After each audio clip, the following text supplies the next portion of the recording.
السلام عليكم ورحمة الله وبركاته. إن الحمد لله نحمده ونستعينه ونستغفره ونعوذ بالله من شرور أنفسنا ومن سيئات أعمالنا. من يهده الله فلا مضل له ومن يضلل فلا هادي له، وأشهد أن لا إله إلا الله وحده لا شريك له، وأشهد أن محمدا عبده ورسوله. يا أيها الذين آمنوا اتقوا الله حق تقاته ولا تموتن إلا وأنتم مسلمون.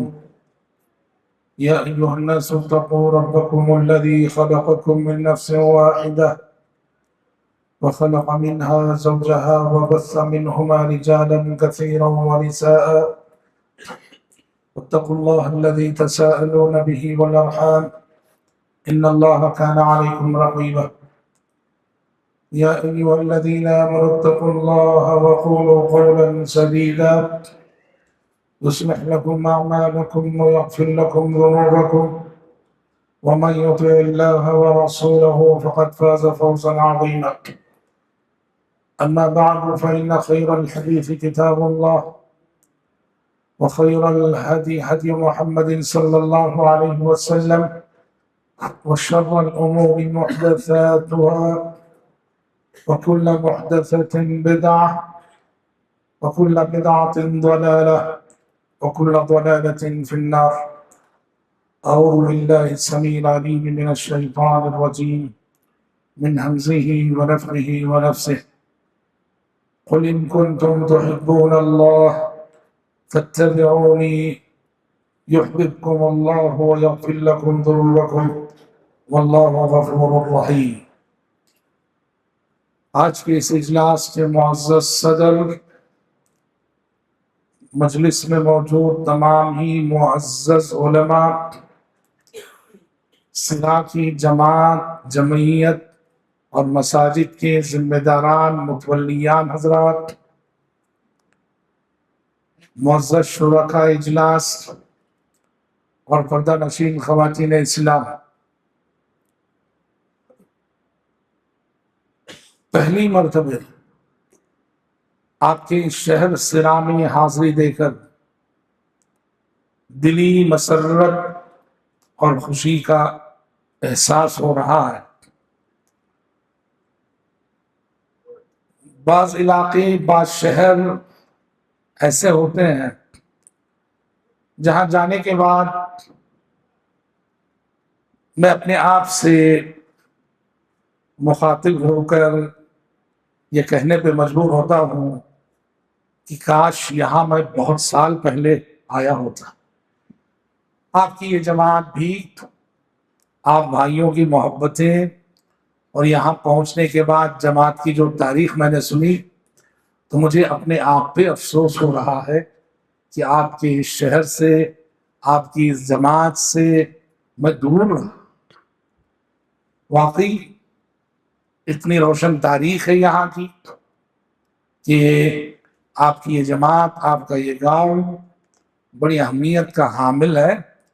بہرحال دیر صحیح اللہ رب العزت نے آپ بھائیوں کے درمیان حاضر ہونے کی جو سعادت بخشی ہے، اس پر میں دلی مسرت کا اظہار کرتے ہوئے رب العالمین کا بھی شکر گزار ہوں، اور ہمارے ان تمام ذمہ داران کا، علماء کا شکر گزار ہوں جن کی توجہ اور عنایت سے میں یہاں آج آپ کے درمیان حاضر ہو کر دو بول آپ کے سامنے بولنے جا رہا ہوں۔ آج کی گفتگو کے لیے میں نے اللہ کے نبی صلی اللہ علیہ وسلم کی ایک حدیث کا انتخاب کیا ہے، اس لیے کہ نصیحت ظاہر بات ہے، اللہ کے کلام اور نبی کی حدیث سے بہتر نصیحت اور کیا ہو سکتی ہے۔ ایک ایسی حدیث ہے یہ جو میں آپ کے سامنے پیش کرنے جا رہا ہوں۔ مجھے یقین ہے کہ آپ یہ حدیث ہو سکتا ہے بار بار سنے ہوں گے، مختلف علماء سے سنے ہوں گے، لیکن اس حدیث میں جو باتیں آئی ہیں نا، یہ ہماری اور آپ کی پریکٹیکل لائف سے تعلق رکھنے والی باتیں ہیں، بڑی قیمتی نصیحتیں ہیں اس حدیث کے اندر۔ تو میں اسی حدیث کی روشنی میں اپنی گفتگو کو شروع کروں گا اور اسی حدیث کی روشنی میں اپنی گفتگو کو ختم بھی کروں گا۔ حدیث جامع ترمذی کی ہے۔ اللہ کے نبی صلی اللہ علیہ وسلم نے اپنے ایک جلیل القدر صحابی سے خطاب کرتے ہوئے 3 باتوں کی نصیحت فرمائی، اور یہ 3 باتیں ایسی ہیں جیسے میں نے کہا ہم میں سے ہر ایک کی زندگی سے تعلق رکھنے والی بات، ہم میں سے کوئی مسلمان اس سے مستثنا ہے۔ تینوں باتیں ہر ایک کی پریکٹیکل لائف سے تعلق رکھنے والی بات ہے۔ اور دوسری بات، 3 نصیحتیں اس حدیث میں، ایک ایک نصیحت بھی اتنی قیمتی ہے کہ واللہ اگر ہم میں سے کوئی ان 3 نصیحتوں میں سے ایک پر بھی کما حق عمل کر لے، آخرت میں بیڑا پار، ایک پر بھی آپ سنیں گے۔ اور خوش نصیب ہے وہ لوگ جو ان 3 نصیحتوں پہ عمل کر رہے ہو، یا کم سے کم 2 پہ تو عمل کر رہے ہو۔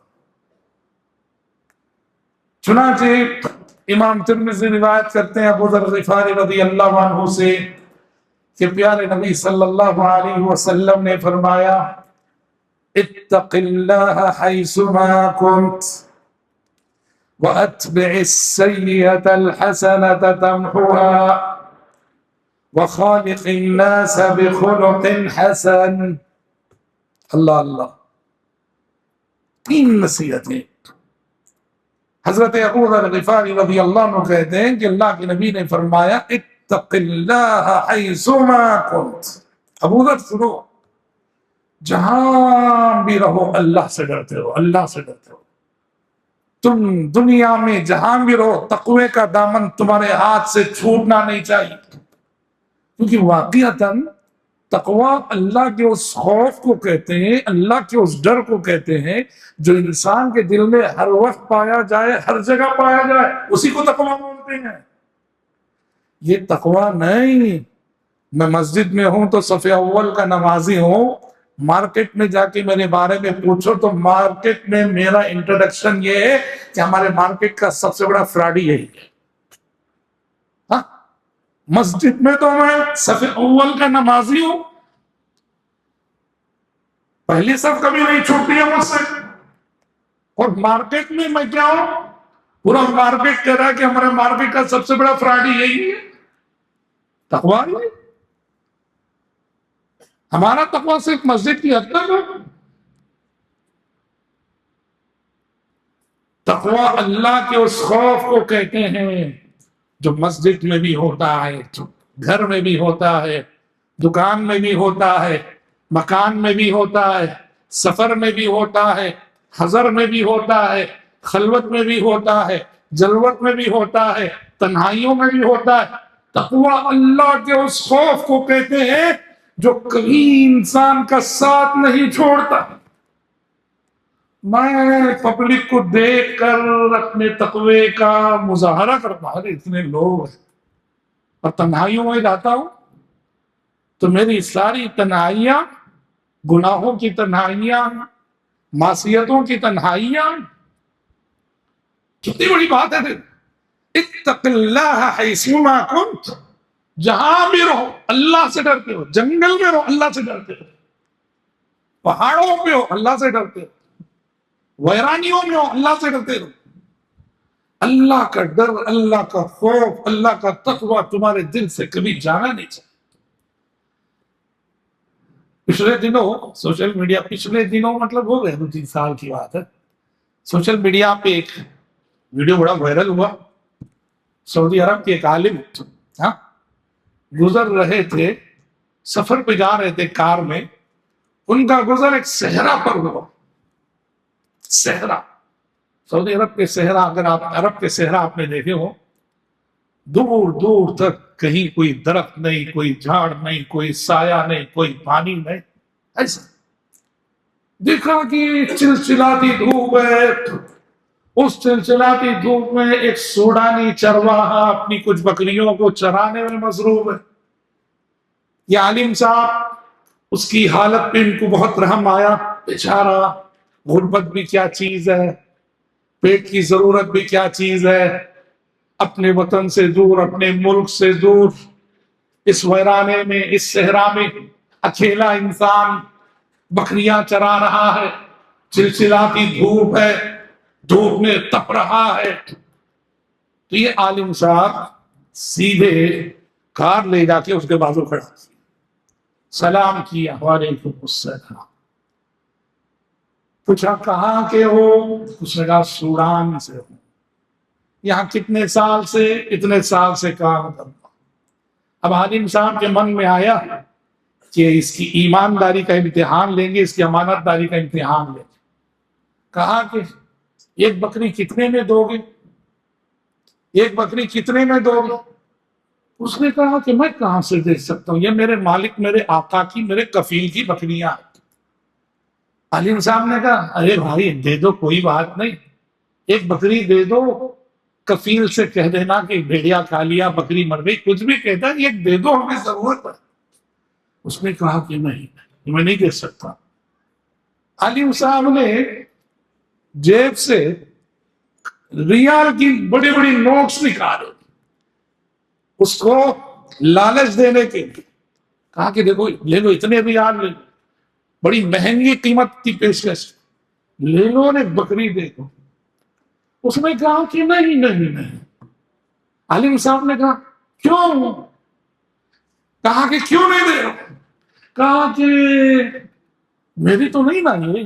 کہا ٹھیک ہے تیری نہیں، مگر یہ دے دینا، مالک سے کہہ دینا کہ بکری مر گئی، بھیڑیا کھا لے، کون دیکھ رہا ہے؟ جب عالم صاحب نے کہا کون دیکھ رہے ہیں، اس سوڈانی چرواہے نے فوراً کہا اللہ یا اللہ یا اللہ مجھے دیکھ۔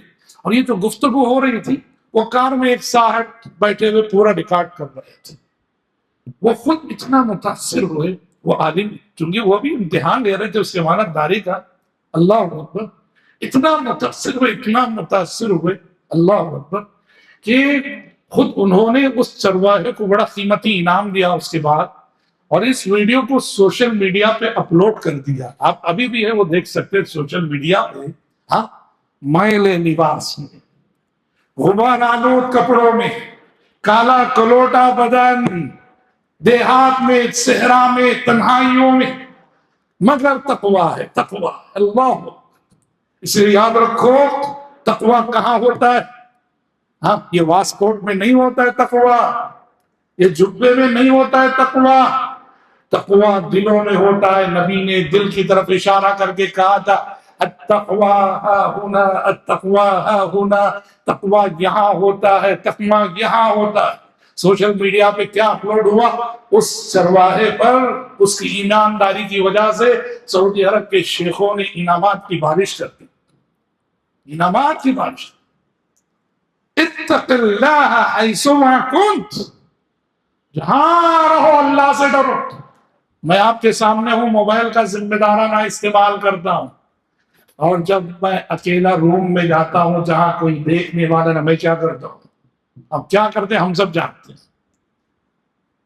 ہمارا مسئلہ یہ پبلک کے سامنے ہمارا ایک چہرہ، تنہائیوں میں ہمارا ایک چہرہ، جلوتوں میں ایک کردار، خلوتوں میں ایک کردار، یہ تقویٰ نہیں ہے، یہ تقویٰ نہیں ہے۔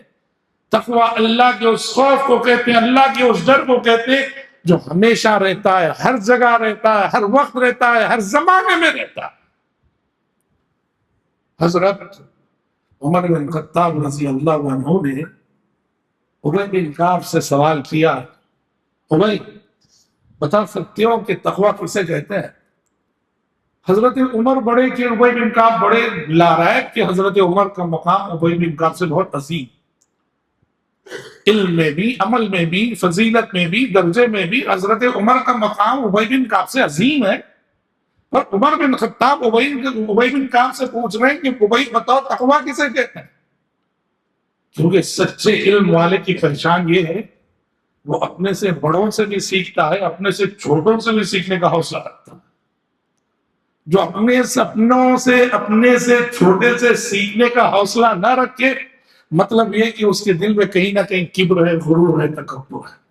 ولیعاذ باللہ۔ حضرت عمر نے پوچھا، اور ابی بن کعب سے کیوں پوچھا جانتے ہیں؟ عمر جانتے ہیں کہ ابی بن کعب بہت علم والے صحابی ہیں، اللہ کے نبی نے گواہی دی تھی ان کے علم سے۔ آپ جانتے ہیں اللہ کے نبی نے ایک مرتبہ ابی بن کعب سے پوچھا تھا، ابی بتا سکتے ہو قرآن کی سب سے عظیم آیت کون سی؟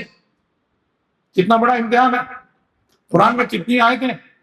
6000 سے زائد آیتیں۔ قرآن کی 6000 سے زیادہ آیتوں میں ایک آیت کو اٹھا کے بولنا ہے کہ یہ سب سے عظیم آیت ہے۔ ابی بن کعب کے سامنے یہی امتحان تھا، نبی نے کہا ابی بتا سکتے ہو قرآن کی سب سے عظیم آیت کون سی ہے؟ ابی بن کعب نے تھوڑی دیر سوچ کے کہا اللہ کے نبی میں سمجھتا ہوں یہ جو آیت الکرسی ہے قرآن کی سب سے عظیم آیت ہے۔ کرنٹ جواب، نبی کو اتنی خوشی ہوئی، آپ نے ان کے سینے پہ شاباشی دیتے ہوئے کہا لیحنک العلم ابا المنذر، اے ابو المنذر ابی بن کعب، اللہ کی کتاب کا خصوصی علم تمہیں مبارک ہو، اللہ نے تمہیں خصوصی علم سے نوازا ہے۔ عمر بن خطاب ابی بن کعب کے اس مقام سے مرتبے سے واقف تھے، اسی نے ابی سے پوچھا ابی بتا سکتے ہو کہ تقویٰ کسے کہتے ہیں؟ ابی بن کعب نے کہا دیکھیے تقوی کا کانسیپٹ سنیے۔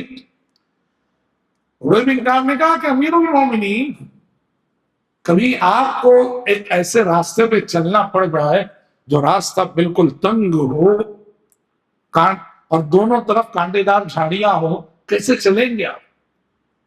عمر بن خطاب رضی اللہ عنہ نے کہا راستہ تنگ، دونوں طرف کانٹے دار جھاڑیاں، ہر قدم پھول کے رکھنا پڑے گا، سیدھا چلنا پڑے گا، نہ دائیں ہٹنا نہ بائیں ہٹنا، سیدھا چلنا پڑے گا۔ دائیں ہٹوں گا تو میرا کپڑا دائیں جانب کی کانٹیوں سے الجھ جائے گا، بائیں ہٹوں گا تو میرا کپڑا بائیں جانب کی کانٹیوں سے الجھ جائے گا۔ ابی بن کعب نے کہا امیر المومنین بس زندگی میں اسی احتیاط کے ساتھ قدم بڑھانے کا نام تقویٰ، زندگی میں اسی احتیاط کے ساتھ جینے کا نام تقویٰ، ہر قدم پھونک پھونک کر رکھنے کا نام تقویٰ، صراط مستقیم پہ سیدھے سیدھے چلے جانے کا نام تقویٰ، دائیں بائیں نہ مڑنے کا نام تقویٰ۔ یہاں غور کیجیے یہ جو مثال دی ابی بن کعب کہ تنگ راستہ ہے اور دونوں طرف کانٹے دار جھاڑیاں ہیں، چلنے والے کے آگے چیلنج ہے کہ وہ کیسے اپنے آپ کو دونوں طرف کی کانٹے دار جھاڑیوں سے بچائے گا۔ یہ بہت بڑی بات ابی بن کعب کہہ رہے ہیں۔ وہ کیا ہے جانتے ہیں؟ شیطان زندگی میں مجھ پہ اور آپ پہ دو طرح کے حملے کرتا ہے، بات یاد رکھیں۔ شیطان جو ہے ان مومنوں پر، انسانوں پر، ان کو گمراہ کرنے کے لیے دو طرح کے حملے کرتا ہے۔ پہلا حملہ اہل علم کہتے ہیں اس کو شبہات کا حملہ، شبہات پہلا حملہ کرتے ہیں شبہات کا، یعنی میرے اور آپ کے ایمان میں شک ڈال دیتا ہے، اللہ کے بارے میں شک ڈال دیتا ہے، آخرت کے بارے میں شک ڈال دیتا ہے، قرآن کے بارے میں شک ڈال دیتا ہے، پیغمبر اسلام کے بارے میں شبہات ڈال دیتا ہے۔ پہلا حملہ شیطان یہ کرتا ہے جہاں وہ ہمارے ایمان ہی کو لوٹنا چاہتا ہے، کیونکہ انسان اگر اللہ ہی کے بارے میں شکوک اور شبہات میں مبتلا ہو گیا ہے، اللہ ہی کے بارے میں، تو پھر کیا بچا اس کے ساتھ؟ پہلا حملہ شیطان یہ کرتا ہے کہ ایمان اور اللہ ہی کے بارے میں شبہات کا حملہ کرتا ہے، طرح طرح کے شبہے کا حملہ۔ کیسے؟ ہمارے نوجوان بچے جو مشنری کی کالجز میں پڑھتے ہیں وہ نہیں جانتے ان کے کرسچن ٹیچرز اور کرسچن اساتذہ نے کیسے غیر شعوری طور پر ان کے ایمان کو لوٹ لیا ہے۔ ایسے ایسے سوالات کرتے ہیں کہ ہمارا نوجوان علم نہ ہونے کی وجہ سے سوچتا ہی رہتا ہے، سوچتے سوچتے اپنی متاع ایمان گنوا بیٹھتا ہے۔ وہ تو خیر ہے ان میں سے کسی کو اللہ ہدایت دے جاتا ہے تو آ کے علماء سے پوچھ لیتا ہے، بہت سارے نوجوان ایسے پوچھتے نہیں، ٹیچرز کے ڈالے ہوئے شبہات کو پالتے پالتے پالتے اپنے ایمان کو گنوا بیٹھتے ہیں۔ کہنے کو عید میں مسجد میں حاضری دے رہا، جمعہ میں حاضری دے رہا، ٹوپی پہن رہا، اور دل میں ایمان پر کوئی ذرا برابر یقین نہیں، اسلام پر ذرا برابر یقین نہیں۔ یہ پہلا حملہ شیطان کرتا ہے۔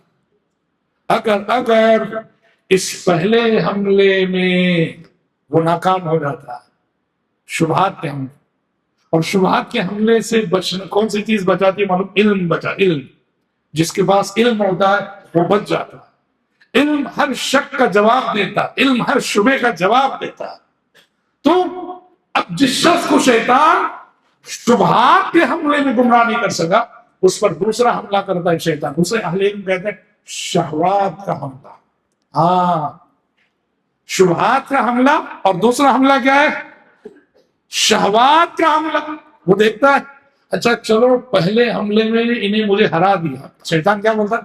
پہلے حملے میں میں سکسس نہ ہو سکا، اب دوسرا حملہ. اور دوسرا حملہ شہوات کا حملہ. شہوات کیا ہے؟ کسی کے پاس گمراہ کرنے کے لیے عورت کے راستے سے آتا، کسی کے پاس اسے گمراہ کرنے کے لیے دولت کے راستے سے آتا ہے، کسی کے پاس اسے گمراہ کرنے کے لیے عہدہ و منصب کے راستے سے آتا ہے.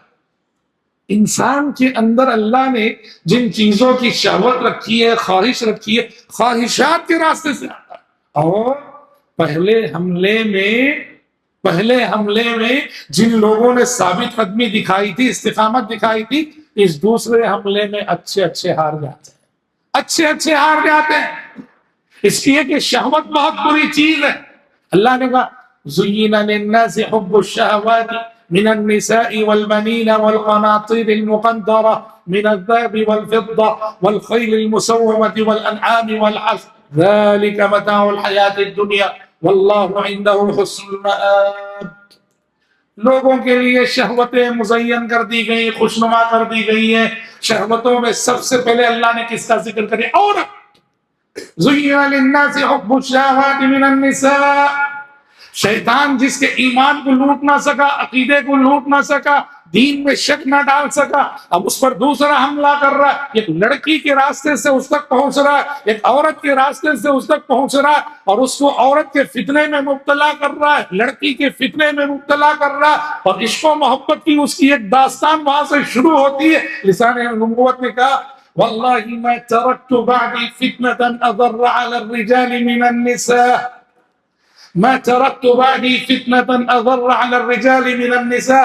نبی نے کہا میں نے اپنے بعد مردوں کے لیے عورت سے بڑا کوئی فتنہ نہیں چھوڑا ہے. میں نے اپنے بعد مردوں کے لیے عورت سے بڑا کوئی فتنہ نہیں چھوڑا ہے. اسی لیے شریعت فاصلے رکھتی. اجنبی مرد، اجنبی عورت، فاصلے ہونا چاہیے، قربتیں نہیں ہونی چاہیے، خلوت نہیں ہونی چاہیے.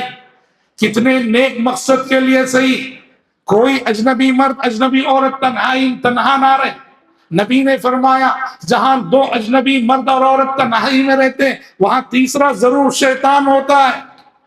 سمجھ رہے؟ عورت اور مرد کے درمیان شریعت نے فاصلے رکھے. کہا ایاکم الدخول علی النساء، جہاں عورتیں ہوتی ہیں وہاں جانے سے بچو ہے مردو. صحابہ نے کہا افرأیت الحم یا رسول اللہ کے نبی دیور کے بارے میں، جیٹ کے بارے میں کیا بولیں گے؟ آپ نے کہا الحم الموت. آپ نے کہا رہے دیور دیور دیور دیور سے تو عورت کو ویسے ڈرنا چاہیے جیسے موت سے ڈرتی ہے.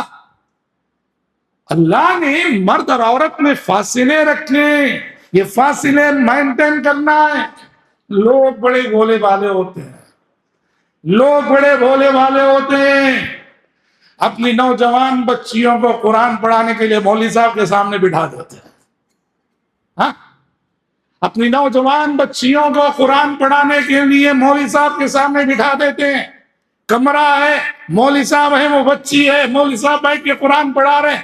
ارے اللہ کے بندو بھول جاتے ہو وہ مولوی صاحب ہونے سے پہلے انسان ہے، اور ان کے پیچھے سب سے بڑا شیطان لگا ہوا ہے. اسی لیے اہل علم نے کہا پڑھانے والا حسن بصری جیسا متقی کیوں نہ ہو، پڑھنے والی رابعہ بصریہ جیسی متقی کیوں نہ ہو، قرآن جیسی مقدس کتاب کیوں نہ پڑھائی جا رہی ہو. ناجائز ہے، ناجائز ہے، ناجائز ہے. خلوت نہیں ہونی چاہیے، تنہائی نہیں ہونی چاہیے. تو کہنا یہ ہے شیطان یہ دو حملے کرتا ہم پر. آپ پہلا حملہ شبہات کا، اگر اس سے ہم بچ گئے نا، دوسرا حملہ کرتا ہے شہوات کا. شہوات میں نے کہا عورت، دولت، مال کی محبت ہر ایک کے اندر ہے. دوسرا حملہ جس کو وہ شبہات کے راستے سے بہکا نہیں سکتا، شہوتوں کے راستے سے آتا، حلال حرام جائز ناجائز ساری تمیزیں مٹا کر بس مال جمع کرنا ہے، مال جمع کرنا ہے، انسان حل من مزید کی بھوک میں لگ جاتا ہے۔ تقویٰ کیا جانتے ہیں؟ ان دونوں حملوں میں شیطان کو ناکام کرنا، یہی تقویٰ۔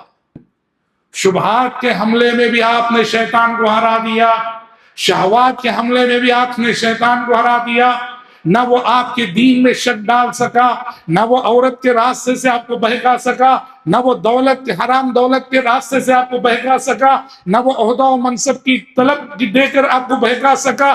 آپ نے دونوں حملوں میں شیطان کو شکست دے دی، آپ ہے متقی، اور یہ معیار عمل تقویٰ کہلاتا ہے۔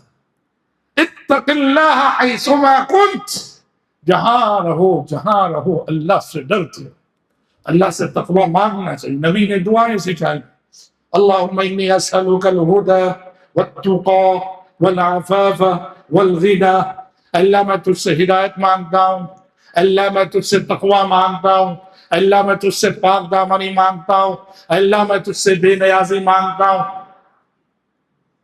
یہ پہلی نصیحت، اتق اللہ حیثما، جہاں رہو اللہ سے ڈرتے۔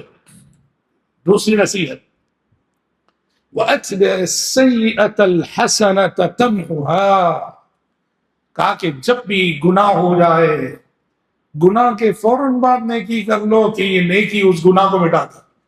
دیکھو، گناہ ہم سب سے ہوتے ہیں، ہم میں سے کوئی گناہوں سے بچا ہو، کوئی نہیں، نبی اور پیغمبر کے بعد کوئی بچا نہیں۔ ہم جان بوجھ کر بھی گناہ کرتے ہیں، انجانے میں بھی گناہ کرتے ہیں، مگر مومن میں اور غیر مومن میں فرق کیا معلوم؟ مومن گناہ ہونے کے بعد فوراً توبہ کرتا ہے، اپنے آپ کو گناہ کے اس دھبے سے پاک کرنے کی فکر کرتا ہے۔ فاسق، فاجر، کافر، مشرک، اسے کوئی ٹینشن نہیں، گناہ پہ گناہ کیے جاتا ہے، نہ گناہ کے دھبوں سے پاک کرنے کی اسے فکر ہوتی ہے، کچھ۔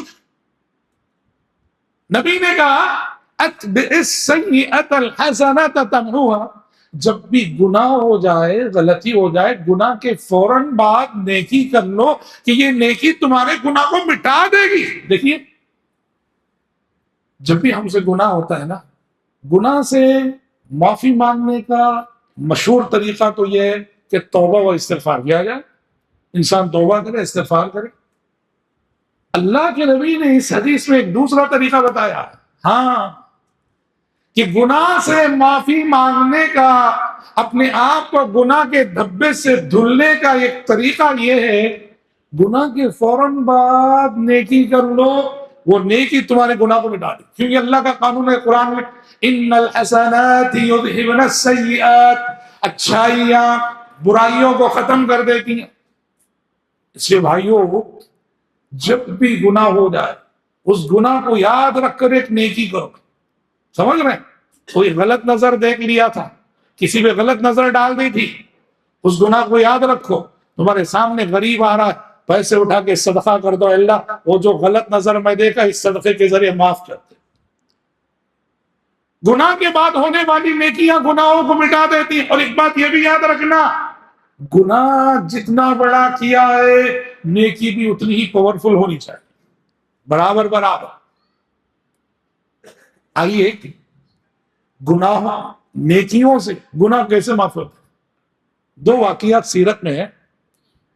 ایک واقعہ ہے صحیح مسلم کا، امام مسلم نے اپنی کتاب صحیح مسلم میں یہ واقعہ روایت کیا، سنیے گا۔ یہ واقعہ بڑی عبرت ہے اس واقعے میں۔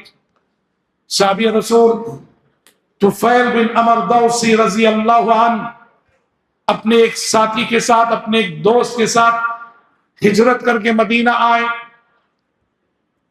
ایک تو اسلام لائے، اسلام لانے کے بعد اپنا گھر چھوڑا، وطن چھوڑا، بستی چھوڑی، رشتہ دار چھوڑے، ہجرت کر کے مدینہ آئے۔ مدینہ آنے کے بعد حضرت طفیل بن عمر دوسی رضی اللہ عنہ کے جو ساتھی تھے، ان کو مدینے کی آب و ہوا، مدینے کا موسم، مدینے کا کلائمیٹ راس نہیں آیا، ان کی طبیعت بگڑ گئی۔ تکلیف بڑھتی گئی، ان سے صبر نہ ہوا، انہوں نے یہ کیا کہ ایک قینچی لی، ایک چھری نما کوئی چیز لی، اپنی انگلیاں آپ کاٹ لی، خون بہنے لگا انگلیوں سے، اور خون بہتے بہتے بہتے انتقال کر گئے۔ اللہ اللہ، کیا ہو گیا؟ سوسائڈ، سوسائڈ، خودکشی۔ اور آپ کو معلوم ہے سوسائڈ کرنا اسلام کی نظر میں کتنا بڑا گناہ ہے؟ خودکشی کتنا بڑا گناہ ہے؟ بخاری کی حدیث ہے، نبی فرماتے ہیں جب پچھلی امتوں میں ایک شخص نے سوسائڈ کیا، خودکشی کی، اللہ نے کہا بادرنی عبدی بنفسہ حرمت علیہ الجنہ، بندے نے میری طرف آنے میں از خود جلدی کر لی، میں نے اس پہ جنت حرام کر دی ہے۔ بخاری کی ایک دوسری حدیث میں فرماتے ہیں من قتل نفسه بحديدة فحديدته في يده يتوجه بها في بطنه في نار جهنم خالدا مخلدا فيها ابدا۔ اگر کسی نے کسی چھری سے خودکشی کی تھی، کل قیامت کے روز نار جہنم میں وہ چھری اس کے ہاتھ میں ہوگی، اور وہ اپنے پیٹ میں وہ چھری گھونپ رہا ہوگا، اپنے آپ کو عذاب دے رہا ہوگا، خالداً مخلداً فیہا ابدا، اسی عذاب میں ایک لمبی مدت جہنم میں جلے گا وہ۔ ومن قتل نفسه بسم فسمه في يدي يتحساه في نار جہنم خالداً مخلداً فیہا ابدا، اگر کسی نے زہر کھا کے خودکشی کی تو کل جہنم میں وہ زہر اس کے ہاتھ میں ہوگا، چاٹ رہا ہوگا، تڑپ رہا ہوگا، خالداً مخلداً فیہا ابدا، اسی عذاب میں ایک لمبی مدت جہنم میں رہے گا۔ سوسائڈ کرنے کو شریعت نے اس نظر سے دیکھا ہے، خودکشی کرنے کو شریعت نے اس نظر سے دیکھا ہے۔ نبی تو فرماتے تھے کہ میں خودکشی کرنے والے کی نماز جنازہ نہیں پڑھاتا، تم پڑھ لو، میں نہیں پڑھاؤں گا۔ یہاں وہی تو ہوا، طفیل بن عمر دوسی رضی اللہ عنہ کے دوست، ان سے یہی گناہ ہوا، یہی خودکشی ہوئی، یہی سوسائڈ کر بیٹھے وہ، نبی کے رہتے میں، نبی کے زمانے میں، نبی کی موجودگی میں ہوا۔ حضرت طفیل بن عمر دوسی رضی اللہ عنہ اس واقعے کے بعد، اس حادثے کے بعد ہمیشہ بہت دکھی رہتے تھے، بہت غم زدہ رہتے تھے۔ کیوں؟ اپنے دوست کی آخرت کی فکر کو لے کر کہ میرا ساتھی اسلام لایا، ہجرت کر کے اتنی بڑی قربانی دیا، اور مدینہ آ کر اتنی بڑی غلطی کر بیٹھا کہ سوسائڈ کر لیا اور خودکشی کر کے اللہ کے پاس گیا، نہیں معلوم رب العالمین نے اس کے ساتھ کیا سلوک کیا ہے۔ ہمیشہ حضرت طفیل غم میں رہتے تھے، دکھی رہتے تھے۔ یاد رکھو، مومن جب غم زدہ رہتا ہے، اللہ کے پاس مومن کو تسلی دینے کے جو سامان ہیں اس میں سے ایک، اللہ مومن کو سچے اچھے خواب دکھاتا ہے، جن خوابوں سے مومن کو روحانی مسرت اور روحانی خوشی نصیب ہوتی ہے۔ حضرت طفیل کے ساتھ بھی یہی ہوا، جب وہ اپنے ساتھی کے انجام کو لے کر دکھی غم زدہ رہنے لگے، خواب دیکھا۔ خواب میں کیا دیکھتے ہیں کہ ان کے وہ ساتھی جو سوسائڈ کر کے دنیا سے گئے تھے، بہت اچھی حالت میں ان کے سامنے کھڑے ہیں۔ طفیل نے پوچھا، میرے بھائی اتنا بڑا گناہ کر کے دنیا سے گئے تھے، اللہ نے تمہارے ساتھ کیا سلوک کیا؟ انہوں نے جواب دیا، غفر لی بہجرتی، کہا کہ ہاں میں گناہ تو بہت بڑا کر کے گیا تھا، مگر میں نے جو ہجرت کی تھی نا اللہ کے راستے میں، ہجرت کی نیکی کے بدلے اللہ نے میرے گناہ کو معاف کر ڈالا ہے۔ اللہ اللہ، ہجرت کی نیکی کے بدلے اللہ نے میرے گناہ کو معاف کر ڈالا ہے۔ اچھا، حضرت طفیل نے دیکھا وہ ہاتھ جس کی انگلیاں انہوں نے کاٹ لی تھی اس کو ڈھکے ہوئے ہیں، چھپائے ہوئے ہیں۔ پوچھا یہ ہاتھ کیوں ڈھکے ہوئے ہو؟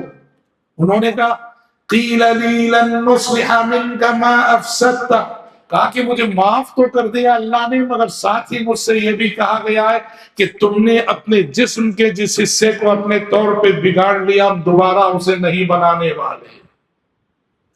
یہ خواب دیکھتے ہیں حضرت طفیل، فوراً جاگتے ہیں، فجر کی نماز میں مسجد نبوی میں حاضری دیتے ہیں، پیارے نبی کو یہ سارا خواب سناتے ہیں، پیارے نبی تصدیق کرتے ہیں کہ سچا خواب ہے، اور ساتھ میں دعا بھی کر دیتے ہیں، اللہم ولیدیہ فاغفر، اے اللہ تو اپنے اس بندے کے ہاتھوں کو بھی معاف کر دے، ہاتھوں کی بھی بخشش ہو گئی۔ دیکھ رہے ہیں آپ، خودکشی جیسا گناہ معاف ہو رہا ہے، کیوں؟ کہ اس لیے کہ ان کے نامہ اعمال میں اتنی ہی پاورفل نیکی موجود ہے کہ انہوں نے اللہ کے راستے میں ہجرت کی ہے، ہجرت کی نیکی اتنے بڑے گناہ کا کفارہ بن گئی۔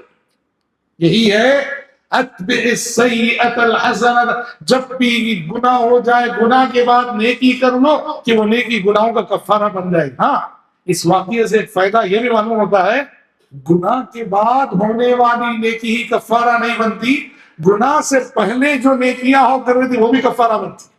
سمجھا نہیں بات؟ دوسرا واقعہ کہ انسان کے گناہ نیکیوں سے کیسے معاف ہوتے ہیں۔ آپ سیرت میں صلح حدیبیہ کا واقعہ پڑھیں، صلح حدیبیہ کا واقعہ پڑھیں، 1400 صحابہ کے ساتھ اللہ کے نبی احرام باندھ کے، کیونکہ خواب دیکھے ہیں کہ عمرہ کر رہے، 1400 صحابہ کے ساتھ احرام باندھ کے نکلے، اور حدیبیہ کے مقام پہ کافروں نے روک ڈالا، منع کر دیا، آگے نہیں بڑھ سکتے۔ اب لمبا قصہ ہے، وہ لمبا واقعہ ہے۔ آخری میں کیا ہوا؟ کمپرومائز ہوا، کس میں؟ مسلمانوں میں اور مکے کے کافروں میں کمپرومائز ہوا، صلح ہوئی۔ کمپرومائز کیسا ہو جانتے ہیں؟ سنیے، زبردستی کی صلح۔ مشرکین کیسی زبردستی کر رہا کہ اس سال تم لوگوں کو ہم عمرہ کرنے نہیں دیں گے، اس سال واپس جاؤ، نیکسٹ ایئر آنا، نیکسٹ ایئر ہم پرمیشن دیں گے، اس سال سب واپس جاؤ۔ ٹھیک ہے، اللہ کے نبی نے کہا ٹھیک ہے، اس سال ہم واپس جائیں۔ دوسری ایک شرط جس نے صحابہ کو پریشان کر دیا وہ یہ، مکے کے کافر بولے اگر ہمارا کوئی آدمی مکے سے مسلمان ہو کے تمہارے پاس مدینہ آ گیا تو تمہیں قبول نہیں کرنا، اسے واپس کرنا، مگر تمہارا کوئی آدمی مدینے سے ہمارے پاس آ گیا تو ہم اسے واپس نہیں کریں گے، پکڑ کر رکھ لیں گے۔ ہاں، ہمارا آدمی آئے تو تم لوگ واپس کرنا، قبول نہیں کرنا، تمہارا آدمی آئے تو ہم اسے رکھ لیں گے، واپس نہیں کریں گے۔ نبی نے کہا منظور ہے، منظور ہے۔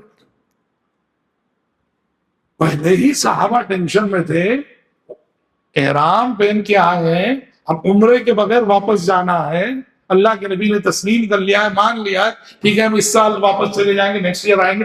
اس پر مزید یہ شرط، یہ زبردستی کی شرط کہ تمہارے آدمی کو ہم واپس نہیں کریں گے مگر ہمارے آدمی کو تم واپس کرنا، اور نبی کہہ رہے منظور ہے، منظور ہے۔ یہاں حضرت عمر کا صبر جواب دے گیا، حضرت عمر کا صبر جواب دے دے۔ حضرت عمر آئے، آ کے اللہ کے نبی سے کہا اے اللہ کے نبی، کیا آپ اللہ کے سچے رسول ہیں کہ نہیں؟ نبی نے کہا بالکل سچا رسول۔ کیا آپ نے یہ نہیں کہا تھا کہ ہم عمرہ کرنے والے ہیں؟ نبی نے کہا بالکل کہا تھا کہ عمرہ کرنے والے، مگر یہ کب کہا تھا کہ اسی سال کرنے والے؟ حضرت عمر کی آواز بلند ہو رہی ہے، بلند ہو رہی ہے، حضرت اللہ کے نبی سے سوالات کر رہے، اتنے میں ابو بکر صدیق آگے کہا عمر خاموش رہو، خاموش، اللہ کے نبی سے بحث کر رہے ہو، اللہ کے نبی سے سوالات کر رہے ہو، خاموش رہو عمر، ادب کے تقاضوں کو اپناؤ۔ ابو بکر صدیق نے حضرت عمر کو خاموش کیا، اور تب حضرت عمر خاموش ہوئے، اور واپس جب قافلہ نکلا اور مدینہ واپس جاتے ہوئے آسمان سے وحی آئی، اِنَّا فَتَحْنَا لَكَ فَتْحًا مُبِينًا، اے پیغمبر آج ہم نے آپ کو بہت بڑی کامیابی اور بہت بڑی فتح نصیب کی ہے۔ صحابہ جسے ہار اور شکست سمجھ رہے تھے، آسمان سے وحی آئی، ہار نہیں، آج جیت کر جا رہے ہو تم۔ حضرت عمر کہتے اِنَّا فَتَحْنَا لَكَ فَتْحًا مُبِينًا کی جب وحی آئی تب مجھے شرح صدر ہوا۔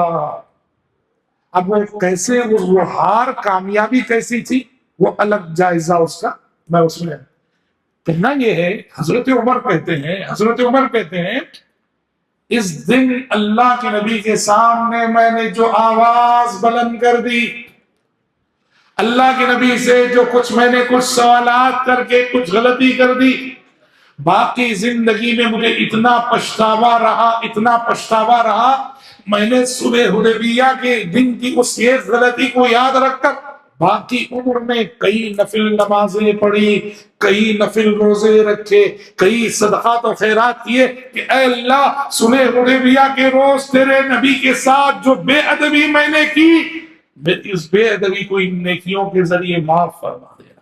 اللہ اکبر۔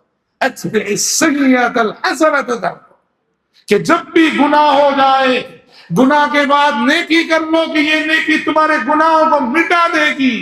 محترم بھائیوں اور محترم بہنوں، ہم سب بشر ہیں، ہم سب انسان ہیں، ہم سے جانتے بوجھتے بہت سارے گناہ ہو گئے، حقوق اللہ سے تعلق رکھنے والے گناہ بھی، حقوق العباد سے تعلق رکھنے والے گناہ بھی۔ اپنے کیے گئے ہر گناہ کو یاد رکھ کر اپنے گناہوں کو، اپنے آپ کو گناہوں کے دھبوں سے دھلنے کی اور گناہوں کی ان دھبوں کو مٹانے کی کوشش کرو، توبہ کرو، استغفار کرو، نیکیاں کرو، صدقہ و خیرات کرو۔ صدقے کے تو کیا کہیں، صدقے کے تو کیا کہنے کہ صدقہ بڑی بڑی مصیبتوں کو ٹال دیتا ہے، بڑے بڑے گناہوں کو مٹا دیتا ہے۔ الصدقۃ تدفع میتۃ السوء، بری موت کو صدقہ ٹالتا ہے، آفتوں کو ٹالتا ہے، آنے والی مصیبتوں کو ٹالتا ہے۔ صدقہ کرو، صدقہ کرو، اپنی گناہوں کو مٹانے کے لیے صدقہ کرو، اپنی آخرت کو بنانے کے لیے صدقہ کرو۔ صدقے کی بہت بڑی طاقت ہے۔ کتنی بڑی طاقت ہے جانتے ہیں صدقے کی؟ تو یہ صدقے کا ذکر آیا تو میں آپ کو ایسے ضمن بتاتا چلوں۔ دمشق کے ایک ڈاکٹر ہے، ڈاکٹر عیسیٰ مرزوقی، سیریا میں۔ ڈاکٹر عیسیٰ مرزوقی نے اپنا واقعہ لکھا ہے، سنیے یہ پریکٹیکل۔ ڈاکٹر عیسیٰ مرزوقی لکھتے ہیں کہ میں اپنی جگہ ایک اچھا ڈاکٹر، ہوا یہ کہ میں بیمار ہو گیا، مجھے کینسر کا مرض لاحق ہو گیا۔ کینسر، آج ہر کوئی وہ نام سنتے ہی ڈرتا۔ اللہ ہمیں اور آپ کو محفوظ رکھے اس بیماری سے۔ ڈاکٹر عیسیٰ مرزوقی لکھتے ہیں کہ مجھے کینسر کا مرض لاحق ہو گیا۔ اچھا، ان کا علاج کرنے والے ڈاکٹر، ان کے اپنے ساتھی، ان کے اپنے دوست، ان کے والد، لیکن کہتے ہیں کہ میں اپنا علاج کراتا رہا لیکن مرض بڑھتا گیا، جو دوا کی علاج سے کوئی خاطر خواہ فائدہ نہیں ہو رہا تھا۔ کہتے ہیں ڈاکٹر عیسیٰ مرزوقی کہ اللہ کے نبی کی ایک حدیث میرے علم میں آئی اس وقت کہ نبی نے کہا داووا مرضاکم بالصدقہ، داووا مرضاکم بالصدقہ، اپنے مریضوں اور بیماروں کا علاج صدقے کے ذریعے کیا کرو۔ صدقہ علاج ہے، صدقہ دوا ہے، صدقہ حل ہے۔ سمجھ رہے؟ نبی نے کہا اپنے بیماروں کا علاج صدقے کے ذریعے کیا کرو۔ ہمارے استاد مولانا ظہیر الدین اثری رحمانی مبارک پوری رحمۃ اللہ علیہ، جامعۃ السلام میں 50 سال انہوں نے حدیث پڑھائی۔ وہ سناتے تھے ایک فیملی کے بارے میں ہمیشہ۔ اس فیملی کا معمول تھا کوئی بھی بیمار ہوتا ڈاکٹر کے پاس جاتے ضرور، ڈاکٹر کے پاس تشخیص کرواتے، اور ڈاکٹر جو بھی دوائیاں لکھتا میڈیکل میں جا کے پوچھتے، دوائی نہیں لیتے تھے، میڈیکل میں جا کے پوچھتے اس دوائی کی قیمت کیا ہے، میڈیکل والا کہتا کہ 560 روپے ہے، وہ 560 روپے جا کے غریب کو صدقہ کرتے، بیمار صحیح ہو جاتا۔ ہاں، دوائی نہیں لیتے تھے، دوائی کی جو قیمت ہوتی میڈیکل میں معلوم کر کے جا کے غریب کو صدقہ دیتے، بیمار صحیح ہو جاتا۔ داووا مرضاکم بالصدقہ، اپنے بیماروں کا علاج صدقے کے ذریعے کیا کرو۔ عیسیٰ مرزوقی لکھتے ہیں میں علاج کرا رہا ہوں، علاج کا کوئی فائدہ نہیں، آخر نبی کی حدیث میرے علم میں آئی اپنے مریضوں اور بیماروں کا علاج صدقے کے ذریعے کرو۔ عیسیٰ مرزوقی لکھتے ہیں کہ میں نے ایک بڑا ارادہ یہ کیا کہ اب چونکہ چیلنج بہت بڑا ہے، مرض بہت بڑا، صدقہ بھی اتنا ہی بڑا ہونا چاہیے۔ انہوں نے اپنی زندگی کی کمائی ہوئی ساری دولت اپنے لیے اتنا رکھ لیا کہ ان کی فیملی کا گزر بسر ہو سکے، ان کی بچوں کی زندگی چل سکے، اپنے لیے اتنا باقی رکھ لیا۔ اس کے علاوہ جتنا کمایا ہوا مال تھا، کہتے ہیں ہمارے شہر میں ایک بیوہ عورت تھی، عین جوانی میں اس کے شوہر کا انتقال ہو گیا تھا، چھوٹے چھوٹے ننھے سے معصوم یتیم بچے تھے اس کی سرپرستی میں، بیوہ عورت اور یتیم بچے، سارا مال لے جا کے میں نے اس بیوہ عورت ان یتیم بچوں کے قدموں پہ ڈال دیا۔ میں نے کہا یہ آج سے تمہارا، اور اللہ کے نبی میں کینسر میں مبتلا ہوں، اور نبی کا فرمان ہے کہ اپنے مریضوں کو اللہ صدقے کے ذریعے کرو، بس میرے لیے دعا کرو۔ کہتے ہیں اس صدقے کے بعد میری طبیعت اس تیزی سے سنبھلتی گئی، ہر بار کا ٹیسٹ پہلے سے بہتر، یہاں تک کہ پوری طرح سے میں کیور ہو گیا۔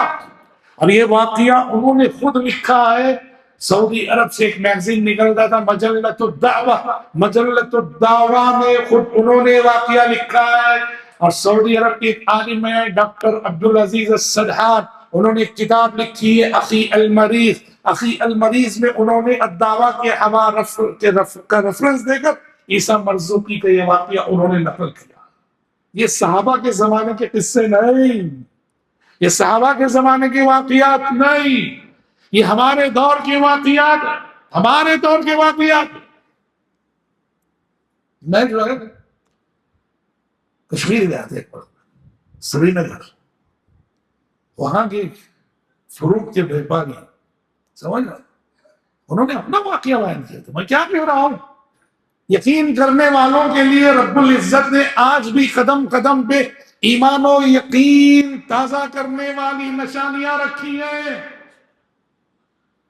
تو فروٹ کے ایک تاجر تھے، ان کے ہم مہمان بنے، انہوں نے اپنا واقعہ بیان کیا، کہا انہوں نے کہ مولانا صاحب دیکھیے میں کینسر میں مبتلا ہوں، بلڈ کینسر تھا مجھے، دلی کے ایمس میں میرا علاج چل رہا تھا، مگر یہاں بھی وہی بات کہ مرض بڑھتا گیا جو دوا تھی۔ کہتے ہیں کہ جب دوا سے بات نہیں بن رہی تھی، میری طبیعت بگڑ رہی تھی، ان کو بھی کسی نے نبی کی حدیث سنا دی، دعوا مرضاکم بالصدقہ تھا، اپنے مریضوں کا علاج صدقے کے ذریعے کرو۔ وہ کہتے ہیں یہ حدیث جب میں سنا، میں نے دو کام کیے۔ پہلا کام میں نے یہ کیا کہ ہمارے یہاں ایک مدرسہ ہے، غریب بچے پڑھتے ہیں، اس مدرسے میں کمپیوٹر کی ضرورت تھی، میں نے 2.5 لاکھ کے کمپیوٹرز دلائے، 2.5 لاکھ روپے میں کچھ کمپیوٹرز اس مدرسے کو دلائے صدقے کے طور پر۔ دوسرا کام میں نے یہ کیا، ہمارے پڑوس میں ایک غریب نابینا بوڑھا رہتا ہے، دیکھو اندھا اور غریب اور بوڑھا، کہا کہ اس غریب نابینا بوڑھے کی خدمت پہ گیا میں نے اس سے کہا میرے عزیز، میرے بھائی، میں کینسر کے مرض میں مبتلا ہوں، میری آپ سے درخواست ہے، میں آپ کو عمرے کے سفر پہ لے جانا چاہتا ہوں، میرے ساتھ چلو، تو پورا میں خیال کروں گا، پورے سفر میں تمہاری خدمت کروں گا۔ اب بیچارہ غریب نابینا بڑھاپے میں مکے کی زیارت، اس کے لیے کتنی بڑی خوشخبری، اب میرے ساتھ بس چلو اور میں آپ کی خدمت کروں، بس میرے لیے آپ دعا کرتے رہے، سفر پر میرے لیے دعا کر۔ تو کہا میں اس بوڑھے کو لے کے، اس نابینا غریب بوڑھے کو لے کے عمرے پہ گیا اور میں نے اس کی خدمت کی، سارا خرچ برداشت کیا، اس غریب شخص نے دل سے میرے لیے سفر بھر دعا کی۔ کہا یہ دو کام کرنے کے بعد میری طبیعت میں ایسے سدھار آیا کہ ہر بار کا رزلٹ پہلے سے بہتر، یہاں تک کہ پوری طرح سے میں کیور ہو گیا، کینسر سے شفایاب ہو گیا۔ اور جس وقت انہوں نے مجھے یہ واقعہ سنایا، اس وقت کہہ رہے تھے کہ کیور ہو کے مجھے 12 سال ہو چکے مولانا صاحب، اور کہتے تھے ایمس کا وہ جو ڈاکٹر تھا بڑے فخر سے لوگوں سے کہتا تھا یہ پیشنٹ اتنا ڈینجر تھا، میرے پاس شفایاب ہوا۔ کہتے وہ مسکین کو کیا معلوم میں کیسے شفایاب ہوا۔ دعوا مرضاکم بالصدقہ، اپنے مریضوں کا علاج صدقے کے ذریعے کرو۔ صدقہ بہت بڑی طاقت ہے، بہت بڑا پاور ہے صدقہ۔ تو بہرحال کہنا یہ دوسری نصیحت، اتبع السیئۃ الحسنۃ تمحوها، گناہ ہو جائے تو گناہ کے بعد نیکی کر لو کہ یہ نیکی اس گناہ کو مٹا دے گی، اور جو نیکیاں گناہوں کو مٹاتی ہیں اس میں سر فہرست صدقہ ہے، اس لیے میں صدقے کے حوالے سے دعا کیا۔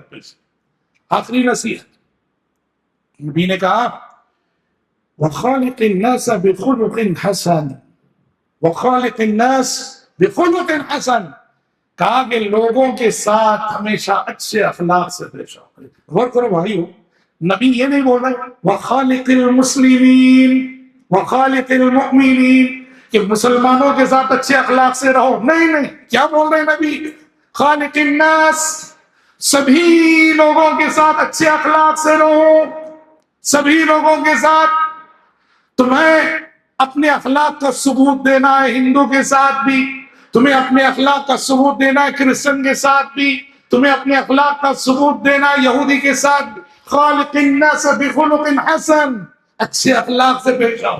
اور بھائیو، امت مسلمہ کی سب سے بڑی کمزوری اسی میں مثبت ہے۔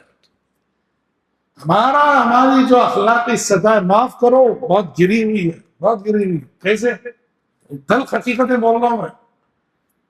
غیر مسلم کی آٹو میں بیٹھو بنگلور میں، میٹر دیکھو کتنا صحیح چلتا ہے، اور ایک مسلمان کی آٹو میں بیٹھو، میں یہ نہیں بول رہا ہوں سب ایسے رہتے ہیں، لیکن بہت سے ایسے ہیں، دیکھو کیسے جو ہے ڈنڈی مارتے ہیں۔ محلے میں دکان رہتی ہے، ہم خود اپنے بچے کو بولتے ہیں کہ وہ غیر مسلم کی دکان سے لینا، وہاں سے وہ عبداللہ کی دکان سے مت لے کیونکہ ڈنڈی مارتا۔ کیا ہے یہ؟ ہماری جو مورل ویلو ہے بہت گری ہوئی، بہت گری ہوئی۔ اخلاق میں ہم نبوی اخلاق سے بہت دور ہیں، بہت دور ہیں۔ خالق الناس، اخلاق کیا چیز ہے جانتے ہیں؟ اللہ اللہ اللہ، ما من شیء اثقل فی المیزان، نبی نے کہا کل قیامت کے روز اعمال کو تولنے کے لیے جب ترازو رکھا جائے گا، سب سے زیادہ وزنی چیز اخلاق۔ نبی فرماتے ہیں ان الرجل لیدرک بحسن خلقه درجۃ الصائم القائم، کہ اچھے اخلاق والا جنت الفردوس میں کیا مقام پاتا ہے؟ تہجد نہ پڑھ کے بھی وہ تہجد گزاروں کا مقام پا لیتا ہے، نفل روزے نہ رکھ کر بھی نفل روزے داروں کا مقام پا لیتا ہے، محض اپنے اخلاق کی وجہ سے۔ اخلاق اچھے رکھو، اخلاق تمہارا اور میرا وزن ہے، اخلاق تمہاری اور میری قیمت ہے، اخلاق تمہاری اور میری ویلیو ہے۔ اور اخلاق کیسے پتہ چلتا ہے؟ ماں باپ کے ساتھ ہمارا رویہ کیسا، ہاں، ہم کیسے دیکھتے ہیں ماں باپ، کیسے بات کرتے ہیں ماں باپ، کیسے؟ یہ بغاوت کا دور ہے، بغاوت کا دور۔ اولاد باغی ہے، ماں باپ گھروں میں پریشان ہے اولاد کی بغاوت سے، آنکھیں دکھاتا ہے نوجوان بیٹا۔ اور آپ نے گزشتہ ہفتے دیکھا وائرل ہوا، ایک نالائق اپنے باپ کو لبے سڑک اتنا مارا مہاراشٹر میں کہ جان چلی گئی۔ سمجھ رہے؟ ایسے دور سے ہم گزر رہے، ہماری اخلاقی سطح اتنی گری ہوئی ہے۔ ماں باپ کے ساتھ ہمارا سلوک، بڑوں کے ساتھ ہمارا ادب، چھوٹوں کے ساتھ ہمارا پیار، ہماری شفقت، اور سب سے بڑی چیز جس سے ہمارے اخلاق ظاہر ہوتے ہیں وہ ہماری زبان ہے۔ زبان، عربی زبان میں کہتے ہیں قیمت المرء لسانہ، آدمی کی قیمت اس کی زبان سے۔ زبان صحیح رکھو، زبان سچی رکھو، زبان سنجیدہ رکھو، زبان شائستہ رکھو۔ رف زبان اچھی بات نہیں، سخت زبان اچھی بات نہیں، گالی گلوچ کرنے والی زبان اچھی بات نہیں، خینچیوں کی مانند دلوں کو کاٹنے والی زبان اچھی بات نہیں۔ اپنی زبان اچھی رکھو، محبت کی زبان، اپنائیت کی زبان، سلیقے کی زبان، میٹھی زبان۔ دیکھو وہ حدیث آپ نے سنی ہوگی، اللہ کے نبی صلوات اللہ علیہ وسلم اپنے گھر میں موجود ہے، آپ ایک شخص نے دستک دی دروازے پہ، نبی کو بتایا گیا، اللہ کے نبی وہ شخص نام بتایا گیا، فلان شخص آنا چاہ رہے آپ کے پاس۔ نبی کیا بولے؟ بولو، اس کا نام سنتے والے نبی کیا بولے؟ والو بئس العشیرہ، کہا کہ یہ ہمارے پورے مدینے کا سب سے برا انسان، یہ جو دروازے پہ کھڑا ہے نا، ہمارے پورے مدینے کا سب سے برا انسان۔ کوئی منافق رہا ہوگا. کہا بئس اخو العشیرہ، ہمارے سماج کا یہ سب سے برا انسان ہے جو یہ جو کھڑا. مگر ہمارے نبی کے اخلاق پر کسی آنے والے کو روکتے نہیں تھے. آپ نے پرمیشن دو آنے دو. وہ آیا تو نبی کریم صلی اللہ علیہ وسلم نے اس سے اتنی میٹھی گفتگو کی جیسے زبان سے الفاظ نہیں شکر جھڑ رہی ہو. مائی عائشہ صدیقہ رضی اللہ عنہ اندر سے دیکھ رہے حیران ہو کر. جب وہ بات کر کے جا چکا، حضرت عائشہ نے کہا اللہ کے نبی انہیں دروازے پہ تھا تو آپ بولے انہیں مدینے کا سب سے برا انسان ہے، مگر بات چیت اتنی میٹھی کرے نا اس کے ساتھ. آپ نبی کیا بولے؟ یا عائشہ ومتى وجدتنی فاحشہ، عائشہ بتاؤ تم نے مجھے زندگی میں کب اور کس کے ساتھ بدزبانی کرتے ہوئے پایا؟ بتاؤ کس کے ساتھ بدزبانی کرتے؟ اللہ اللہ، جس شخص کے بارے میں ہمارے نبی کا تأثر یہ کہ یہ مدینے کے سماج کا سب سے برا انسان ہے اور اس سے نبی بات کر رہے تو اتنے میٹھے بول رہے. آج ہمیں ماں باپ کے ساتھ ایسی گفتگو کرنے کا سلیقہ ہے، اپنے بھائی بہنوں کے ساتھ ایسی گفتگو کرنے کا سلیقہ ہے.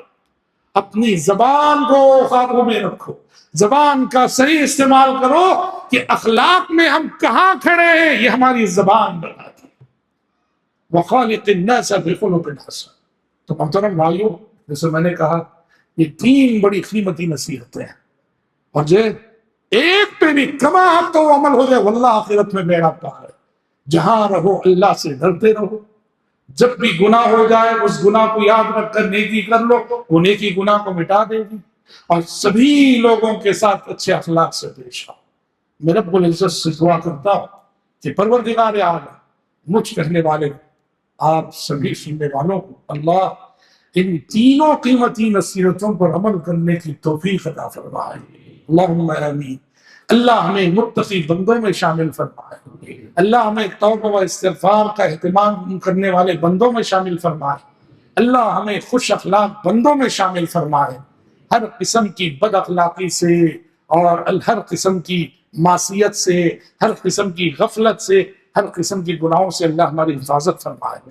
میں گفتگو کی اختتام پر پھر سے ایک اور مرتبہ سرا کی جماعت کے تمام ہمارے ذمہ داران، متولی صاحبان اور یہاں کے علماء سبھی کا شکر گزار ہوں.